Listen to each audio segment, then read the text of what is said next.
Mesdames et messieurs, merci de nous rester fidèles sur votre chaîne Web Info TV. Bienvenue dans ce nouveau numéro de l'émission Décryptage. Dans cette émission, j'ai le plaisir de recevoir le professeur Dr Dadi Saleh. Il est acteur politique en province du Nord Kivu. Il est aussi candidat aux élections législatives qui se tiendront d'ici décembre 2023. Monsieur le professeur, bonjour et bienvenue dans cette émission. Bonjour et bonjour à tous. Alors, la première question, vous avez déjà déposé votre candidature comme député national en ville de Goma. Pourquoi vous avez décidé de vous présenter comme candidat d'abord? Oui, merci beaucoup pour cette opportunité. Oui, j'ai déposé, ça a été déjà accepté par la CENI. On est sur la liste comme candidat député national en ville de Goma. Pourquoi? Parce que je pense effectivement que nous pouvons apporter un petit plus dans cet édifice au niveau du Parlement, de l'Assemblée nationale, où on a besoin des lois qui doivent aider la population dans leur quotidien. Pas de lois farfelues ou bien pas des gens qui dorment. Nous pensons effectivement qu'avec la proximité qu'on a avec la population de Goma depuis très longtemps, dans plusieurs secteurs, que ce soit dans l'entrepreneuriat, que ce soit dans les sports, que ce soit dans la culture, que ce soit dans la vie au quotidien, on pense effectivement qu'il faut que cette vie de la population de Goma, de Birere, que toute la vie de ces mamans-là puisse s'améliorer et avec des lois très simples. Donc, je pense que je n'en parle pas encore jusque-là, ça va, mais néanmoins, nous estimons que depuis trois législatures plutôt, nous n'avons pas vu de lois qui ont impacté directement la vie de la population des Goma. Ça n'a pas impacté trop le motard, n'est-ce pas? Est-ce que les motards peuvent dire quelles sont les lois qui ont été faites ou bien les contrôles qui a été fait et qui a augmenté même $1 dans leur 1 franc congolais, 10 francs congolais dans leur quotidien? Quelles sont les lois qui ont été élaborées ou bien des contrôles qui ont fait en sorte que les mamans du marché d'Alanine, de Birere, de Mugunga, de Majengo puissent se dire que avec cette loi de ce député, en fin de compte, nous pouvons avoir 5 000 francs, 20 000 francs, 30 000 francs de plus par mois par rapport à cette loi-là. Donc, au fond, nous pensons que nous avons des choses à proposer, comme beaucoup d'autres, n'est-ce pas? Mais nous avons beaucoup de choses à proposer qui peuvent aider la population à sortir de la pauvreté, à la jeunesse vraiment de développer leurs talents et d'être de vrais entrepreneurs dans tous les sens, même dans les milieux sportifs, mais surtout dans les milieux de business où nous avons besoin des millionnaires ou bien d'une classe moyenne plutôt que de ces autorités morales, politiciens qui s'enrichissent, n'est-ce pas? Plutôt qu'enrichir la population. Mais il y a cette grande matière de la sécurité. J'ai essayé de vérifier, je n'ai pas vraiment vu de loi, à part cette loi-là sur les réservistes, n'est-ce pas? J'ai pas vu vraiment des propositions de loi, ok, ou bien de grandes vérifications pour que nous puissions avoir la sécurité. Beaucoup de gens en parlent, des députés en parlent, mais franchement, il n'y a pas des propositions de loi, parce que les lois doivent s'adapter au quotidien du peuple congolais qui est en train de mourir, qui est en train d'être tué et où nous avons ces génocides. On dit en passant qu'on est parmi les précurseurs, effectivement, de ces concepts génocostes avec les amis des Caillettes dont nous nous battons depuis très longtemps et nous demandons effectivement la confiance à la population pour aller changer les choses là-bas. Et vous estimez que le Parlement ou l'Assemblée nationale n'a pas joué son rôle régalien de donner le bénéfice à la population ou d'apporter quelque chose à la population je pense à travers les propositions ou la proposition de loi? On peut le voir dans la vie au quotidien de la population congolaise. Et c'est pas vraiment à Birere, c'est pas à Mugunga ni en ville de Goma partout qu'on va dire qu'on a de l'eau, par exemple. Aussi simple que ça. C'est vrai, c'est pas au débuté de t'amener de l'eau, comme ils commencent à faire, amener aux gens des tanks. Non.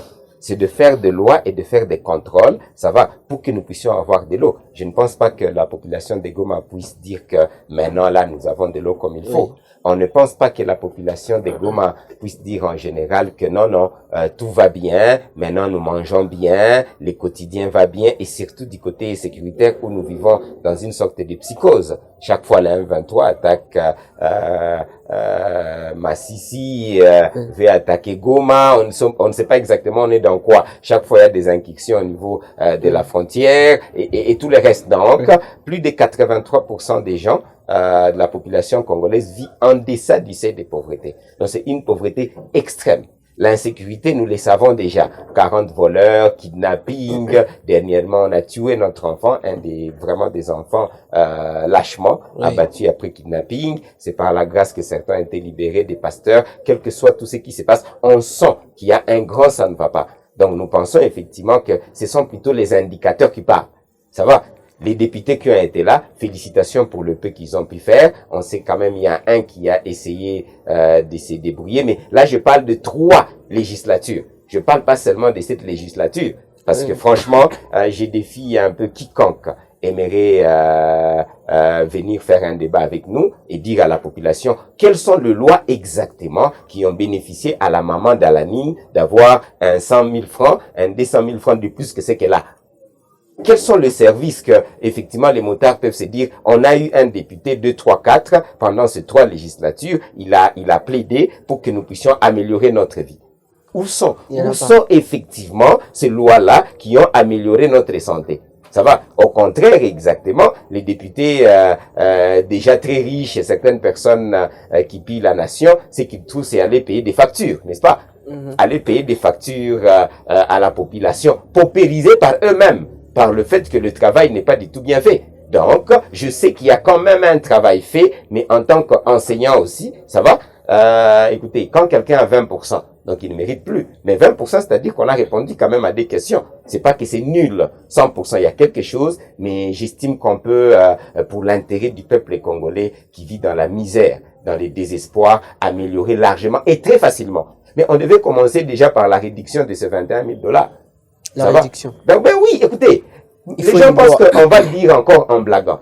Comment est-ce que l'échelle salariale, ça va, la tension salariale, qui sont des choses qui sont dans la loi, s'il vous plaît, c'est dans la loi. Donc ce n'est même pas Dadi Saleh qui les dit. Mais on a des gens qui disent aimer la population, qui disent aimer les enseignants, qui disent aimer les motards, les médecins, un peu toutes les couches sociales de la population, et ils ne font pas grand-chose en termes de loi. Ça va, d'application de loi. La tension salariale doit s'appliquer. Donc, on ne peut pas avoir un président de la République on ne sait pas, il pêche, il touche combien, mais apparemment, ça, c'est au-delà des 200, 300, 400, 500 000 $.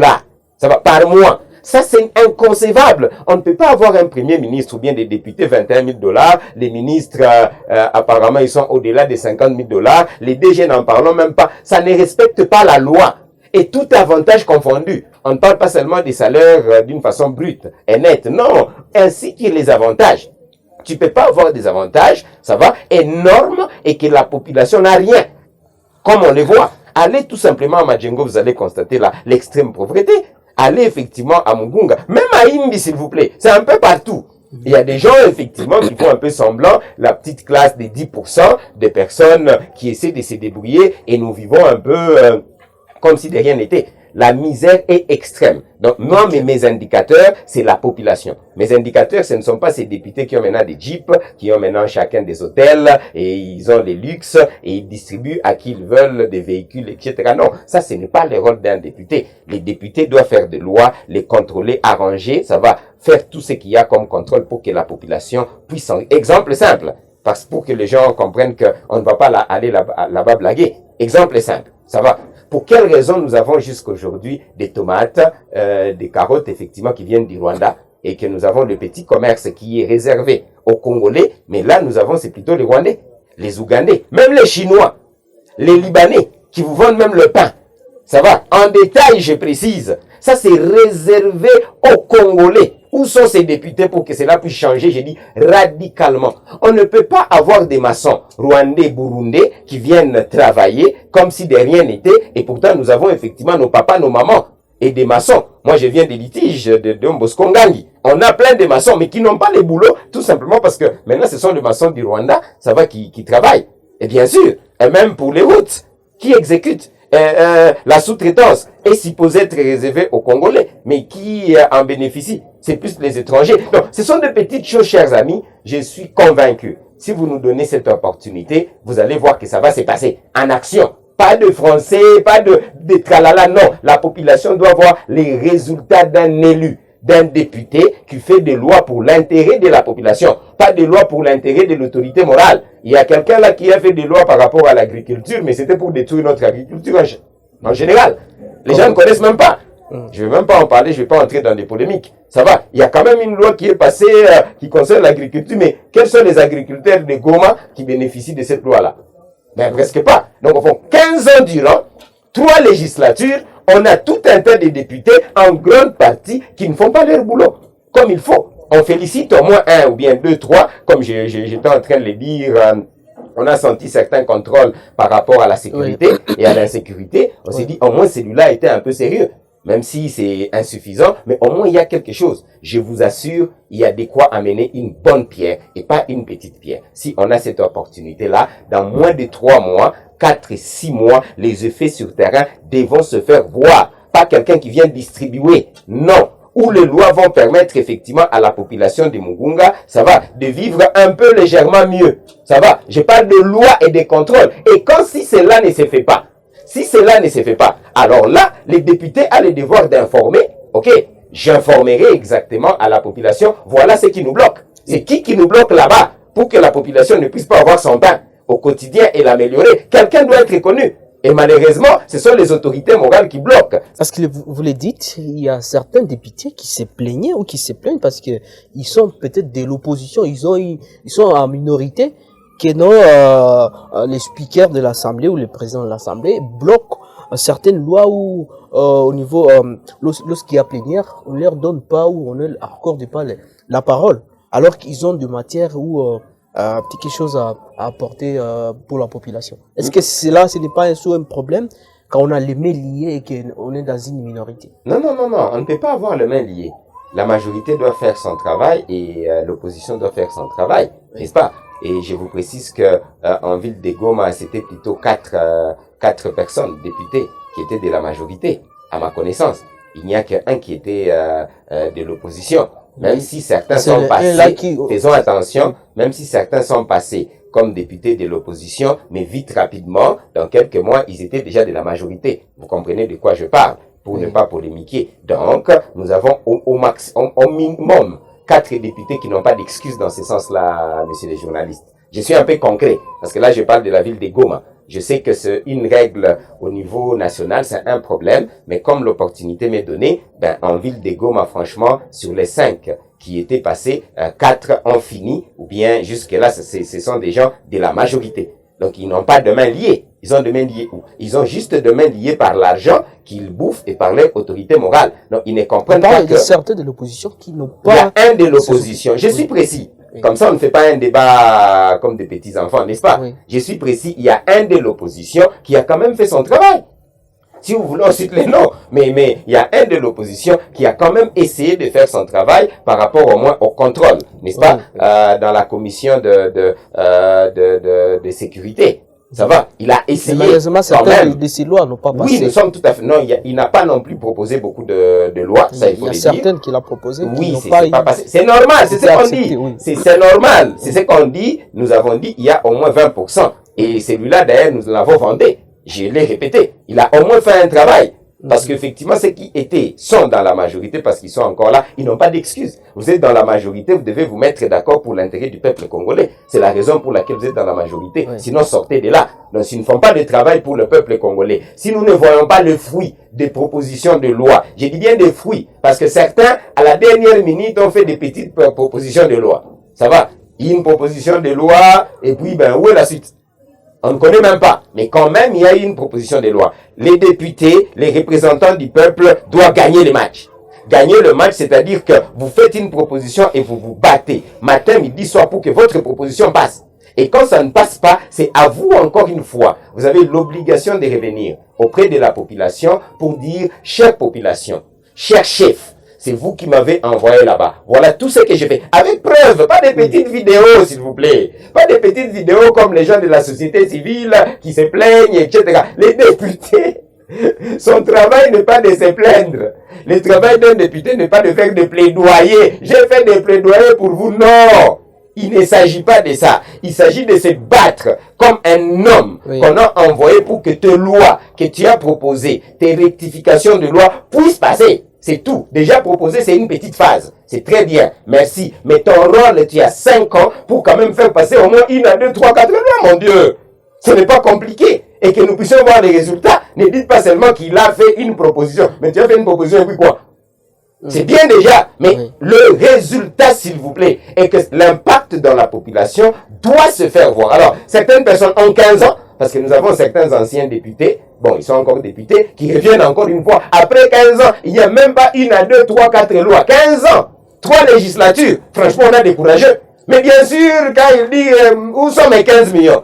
Mais papa, 15 millions là, où sont les actes pour démontrer que tu as trouvé ces 15 millions? Tu nous poses à nous, où sont les 15 millions? C'est à toi, effectivement, on t'a envoyé là-bas pour trouver ces 15 millions. Où sont maintenant ces 15 millions? Où sont nos 15 millions, monsieur le député? Où sont nos 15 millions? Quel travail tu as fait? Donc, au fond, de toutes les façons, parfois je me dis, ça fait mal. Quand il y a des gens qui font un peu de théâtre, ça va, et que les gens applaudissent. C'était à lui de trouver les 15 millions. Où est-ce qu'il les a trouvés? Ces 15 millions sont où? Au contraire, il bouffe dans ces 15 millions maintenant. Et nous les savons tous. Et vous voulez applaudir quelqu'un comme ça, qui avait 3 législatures, et où est le résultat? Combien de lois, je précise, oui, plaidoyer, on a raconté des trucs, ça c'est la société civile, les mouvements citoyens, nous tous nous pouvons raconter des choses. Mais je précise, un député, on doit avoir les actes, ça va, des lois, des propositions qu'il a effectuées pendant sa législature. Et il les demande, et il s'est battu, il a réussi. Oui. Et réussir, c'est avoir des lois qui bénéficient à la population. Pas des lois qui vous bénéficient vous seul et votre peut-être congrégation ou bien communauté, mais qui ne bénéficient pas vraiment à la population. Donc on doit vraiment tirer attention. Merci professeur. Nous sommes en train d'aller vers les élections. Déjà, il nous reste moins de 5 mois. Oui. Est-ce que vous croyez aux bonnes élections, peu importe les circonstances? Bien qu'il y a certaines parties du territoire sont encore sous l'effet des rebelles et des terroristes, je parle de Rutshuru et Massissi. Il y a aussi les territoires du la province de l'Ituri, voulais-je dire, oui, qui est menacée aussi par la milice Codeco. Est-ce que vous croyez vraiment aux bonnes élections? Est-ce qu'il faut y aller seulement pour y aller? Non seulement je ne crois pas, je sais qu'il n'y a pas de bonnes élections, le président l'a dit, le président de la CENI l'a précisé, il avance quand même, malgré tout. Ça fait beaucoup de législatures, on n'a pas eu de bonnes élections. C'est une question structurelle qu'on doit essayer d'arranger. Et c'est là que je rentre dans une de mes propositions avec notre philosophie Kujitegemea, Tomilukela, Tusosange Mosituji Kebela, où il nous faut une révolution politique et une révolution culturelle. C'est-à-dire, messieurs les journalistes et toute la population, nous n'avons pas de bonnes élections. Mais il faut y aller. Moi, je ne suis pas quelqu'un qui milite pour la chaise vide. Je sais effectivement que ce sont des pièges que nous tendent certaines personnes, les néocolonialistes, pour qu'ils puissent avoir les faveurs. Ça va, les boulevards, continuer avec leur machiavélisme et essayer de garder le pouvoir. Non, on ne va pas leur laisser cette opportunité. Nous postulons, nous demandons qu'il y ait un grand changement. Je fais partie de l'opposition républicaine. Je suis pas dans l'animosité. Je sens que il faut y aller. On peut féliciter quand il y a des bonnes choses. Si le président de la République, Félix Tshisekedi, dit qu'on doit chasser les Rwandais, mais moi je suis d'accord qu'on chasse les Rwandais. Pourquoi vous voulez que je puisse dire que ce n'est pas une bonne décision? C'est une bonne décision, malgré le fait effectivement qu'il a pris d'autres mauvaises décisions. Quand il prend une mauvaise décision, comme par exemple garder l'Eastern African Community, je le répète, Monsieur le Président, vous êtes dans le faux totalement de garder les forces de l'Eastern African Community et de signer des contrats, encore une fois, avec tout le monde, l'Ouganda, des contrats dans la sécurité avec tout le monde, je ne sais même pas pour quelle raison. Il y a aussi la SADC qui viendra. Il y a aussi la SADC, donc au fond, on est totalement dans un trou tohu-bohu et le président accepte ça. Je l'ai dit ouvertement, ça va. Quand il fait des bonnes choses, par exemple les jeux de la francophonie, félicitations, vous comprenez, c'est ça l'opposition républicaine dont nous parlons. Mais nous voulons une rupture. Parce que jusque-là, le président n'arrive pas à rompre avec des antivaleurs. Est-ce que vous savez effectivement que presque tout le monde qui a arrêté pour malversation, pour tricherie, pour etc., a été libéré? Vidier, Kamere, on ne sait qui, pour une trahison, ils sont tous libérés. Mais en fait de compte, qui est supposé rester en prison? Qui a volé? Donc l'argent c'est vole seul. Les ministres c'était quoi, les ministres de la santé, tous ont été libérés. Donc franchement, où est parti l'argent? L'exécution c'est où? Rien. Mais ils sont libérés. Donc ce sont des mauvais signes. On garde certains messieurs comme Idengo juste parce qu'il a réclamé, il est traumatisé, qu'il devait déjà sortir. Mais lui on préfère le garder en prison parce qu'il a, c'est vrai, chanté, il a raconté. Mais les gens qui ont volé, qui ont pillé, qui facilitent la trahison, ça va, de cette nation, ils sont libérés. Et ils sont en cours de route en train de circuler et nous les voyons. Donc je pense effectivement qu'il nous faut une rupture. Le président est très mal conseillé. Il a un cercle des gens qu'il faut remplacer, des gens des 1+4, des gens qui ont dirigé cette nation depuis 18 ans. La ville de Goma, depuis par exemple 12 ans, 15 ans. Et qu'est-ce qu'ils vont revenir encore faire ce qu'ils n'ont pas fait depuis 15 ans. S'ils ont fait de bonnes choses, félicitations, mais franchement, il nous faut du sang nouveau, s'il vous plaît. Il faut du sang nouveau, monsieur le président. Il faut franchement une vraie rupture avec la philosophie Kujitegemea, où nous dépendons de nous-mêmes plutôt que continuer à dépendre avec tous ces gens-là qui ont été avec les Ougandais. Ce sont leurs mentors ougandais. Celui-là, mentor rwandais. Celui-là, mentor South Afrique, je ne sais pas du Sud. Non, il nous faut des Congolais libres. Et il y en a, nous sommes là. Et il y en a beaucoup. Donc c'est une question de choix. Pour l'instant, comme vous venez de le dire, franchement, s'il n'y a pas de rupture, je vous assure, allons vers les élections, ça va, mais contrôlons ces élections. C'est pas un jeu. C'est les gens qui pensent qu'ils vont tricher comme la fois passée, le président avait aussi confirmé qu'il y a une tricherie. S'il vous plaît, vous allez trouver la population devant votre chemin. Chère population, on ne va pas leur laisser même une minute de penser qu'ils vont tricher comme ils l'ont fait la fois passée. On va avoir tous les actes justifiant la réussite des députés qui vont passer et je vous assure jusqu'au bout. Merci. On doit savoir qui est passé. Merci professeur, il nous reste peu de temps et on regarde ce qui précède. Mais lorsque vous allez donc quelles sont vos stratégies, voilà. C'est ça ma question. Quelles sont vos stratégies pour essayer un peu de trouver des lois qui seront favorables surtout à la population sur le plan sécuritaire, sur le plan social, mais aussi sur le plan éducatif. Je ne vais pas dévoiler toutes mes stratégies maintenant. On n'est pas encore en campagne, je sais. Oui, donc je ne vais pas le faire. Oui. Mais néanmoins, je venais déjà de donner un peu la lumière. Je pense que c'est la population qui doit décider. Et la population décide, par exemple, si on prend notre pyramide de Maslow, il y a les besoins primaires. Donc la priorité des priorités, c'est la sécurité. Donc, il nous faut des lois, des rectifications. S'il faut même créer la roue, s'il vous plaît. Nous allons créer la roue pour que le peuple de Goma, pour que le peuple du Nord Kivu, le peuple congolais puisse retrouver la sécurité. On ne va pas dormir. Pas des gens qui ne font que raconter l'insécurité. Et vous avez ça s'appelle le pouvoir législatif. Vous avez le pouvoir et vous pleurnichez comme des enfants. À quoi vous sert ces pouvoirs-là? Donc, la deuxième grande chose, c'est à manger.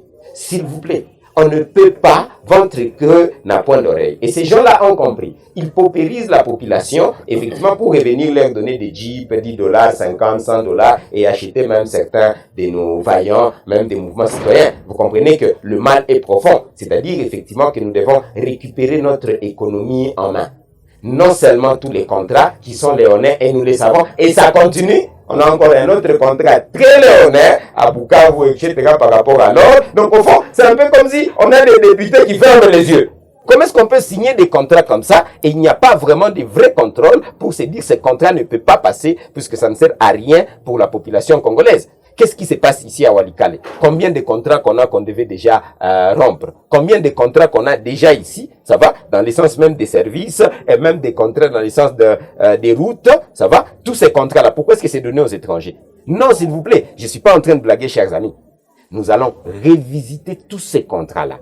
Le premier bénéfice doit être aux enfants congolais, aux enfants des Goma, qui doivent s'enrichir. On ne peut pas continuer à enrichir les enfants qui viennent de l'étranger, qui viennent de n'importe où, et pourtant nous avons des gens capables ici, mais qui n'attendent que, effectivement, des opportunités. Et pas des gens qui ne font que bouffer des commissions. On veut de millionnaires, on veut de milliardaires, on veut vraiment créer une vraie classe moyenne. C'est possible, mon frère. Mais seulement, exactement, vous avez compris. Il nous faut des gens qui savent ce qu'ils veulent. Oui. Parce que la grande partie, la grande question, c'est, comme vous venez de le dire, il n'y a pas de stratégie, ça va. Nous avons une petite classe de 2, 3, 4, 5% qui ne fait que s'enrichir et que l'autre classe ne s'enrichit pas. S'appauvrit totalement. Merci. Sur le plan économique. Sur le plan éducatif, alors? Sur le plan éducatif, c'est encore pire. On félicite certains pas par rapport à la gratuité qui apparemment jusque-là ne marche pas très bien. Donc, il faudra vraiment contrôler et mettre les budgets nécessaires. Je précise encore une fois que c'est les députés qui est l'autorité budgétaire. Oui. Ça va? C'est lui qui fait la loi budgétaire, la loi des finances, ça va. C'est lui qui sort cette loi-là et la loi est maintenant promulguée par le président de la République. Donc, il ne doit pas accepter que le Mwalimu, les enseignants, continuent à toucher des miettes. Et il accepte qu'il y ait des montants faramineux pour par exemple le ministre. pour par exemple les DG. Tu es DG, oui, bien sûr, mais papa, tu peux pas avoir autant d'avantages. Allez lire. Ces gens-là ont des avantages, ils ne pouvaient même pas y croire. Ils vivent comme des princes. Et la population vit effectivement dans un grand trou. Vous êtes des dirigeants d'une population vraiment qui ne mange presque pas. Vous êtes quel type de dirigeant? Ça, c'est le leadership, effectivement, vraiment corrompu. Donc, l'éducation, c'est un point capital où exactement, non seulement à l'école primaire, à l'école secondaire, à l'université, mais surtout tous les centres de récupération. Parce qu'on a beaucoup de maïbobo. Ça va? On a beaucoup d'enfants qui sont dans la rue. On a beaucoup d'enfants des déplacés, etc. Donc, tous ceux-là ont besoin de l'éducation. C'est encore par la loi, je ne sais pas si vous me comprenez, Merci beaucoup. y mettre un budget nécessaire que ça va changer. Ce n'est pas par là, on risque de ne pas avoir la rentrée scolaire comme il faut. Merci. N'est-ce pas? Merci. On risque de ne pas avoir la rentrée scolaire. Oui. Tout simplement parce qu'on dit gouverner, c'est prévoir. Mais ceux qui sont en train de gouverner, on se pose des questions. Ils sont où? Il nous reste quelques jours. Les 4, théoriquement, c'est la rentrée. Je me pose des questions s'il y aura vraiment rentrée scolaire. Merci, professeur. Et dans 30 secondes, quel est votre message de la fin que vous adressez à la population de Goma et du Nord Kivu en général? Je pense qu'on n'est pas encore en campagne, mais Oui. nous demanderons à la population de nous faire confiance. Nous demanderons à la population de nous donner cette opportunité, de nous envoyer. C'est clair, nous voulons que la philosophie Kujitegemea, Tomilukela, Tuso Sangemo, Situji Kebela, puisse permettre cette révolution politique et cette révolution culturelle. Je sais que beaucoup n'y croient pas. Je le sais, parce que c'est une tâche dure. Mais je vous garantis, c'est une tâche en s'organisant. Nous devons, pas nous pouvons, nous devons le faire. Avec notre Dieu en qui nous croyons, avec nos ancêtres, nous sommes convaincus que c'est le moment d'une rupture. Une vraie rupture avec tous ces antivaleurs, toute cette classe politique qu'on doit dégager pour essayer d'avoir une meilleure classe politique. C'est la raison pour laquelle j'encourage quand même tous les amis des mouvements citoyens, tous les amis qui ont aussi pris les risques pour essayer de voir si on peut remplacer ces gens. Je vous appelle encore une fois, chers amis, à l'organisation. J'ai demandé à un de mes amis, à plusieurs amis, ensemble on va encore se voir. Quel que soit là où vous êtes, quel que soit dans quelques partis politiques là où vous êtes, je vous fais un appel solennel. Nous devons nous organiser pour que nous puissions gagner et que nous puissions chasser tous ces gens-là qui ont pillé cette nation et ramener de nouvelles valeurs. Merci beaucoup, professeur. Madame, ici, c'est la fin de cette émission. J'ai reçu le professeur Dr Tali Saleh. Il est acteur politique.